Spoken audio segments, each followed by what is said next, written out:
কবে এবং কিভাবে বাংলাদেশে ইসলাম ছড়িয়ে পড়ল? ভারতবর্ষে ইসলাম 800 খ্রিস্টাব্দে প্রবেশ করলেও বাংলাতে ইসলাম প্রবেশ করে 1200 খ্রিস্টাব্দে।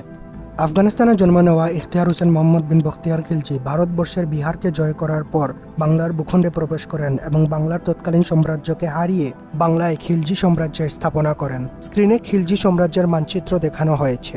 খিলজি সাম্রাজ্য ভারতের দিল্লি সুলতানদের অধীনে ছিল।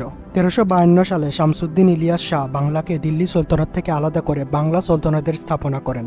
স্ক্রিনের মধ্যে আমরা বাংলা সুলতানতের মানচিত্র দেখতে পাচ্ছি। তারপর 1574 সালে বাদশাহ আকবরের আমলে সম্পূর্ণ বাংলা মুঘল সাম্রাজ্যের অভ্যন্তরে চলে যায়। স্ক্রিনের মধ্যে আমরা মুঘল আমলের বাংলার মানচিত্র দেখতে পাচ্ছি। মুঘলরা দীর্ঘ 200 বছর বাংলাতে রাজত্ব করে। তারপর মুঘলরা দুর্বল হয়ে পড়লে নবাবদের হাতে বাংলার ক্ষমতা চলে যায় এবং সর্বশেষে বাংলার শেষ নবাব সিরাজউদ্দৌলাকে পরাজিত করে ব্রিটিশরা বাংলায় রাজত্ব কায়েম করে।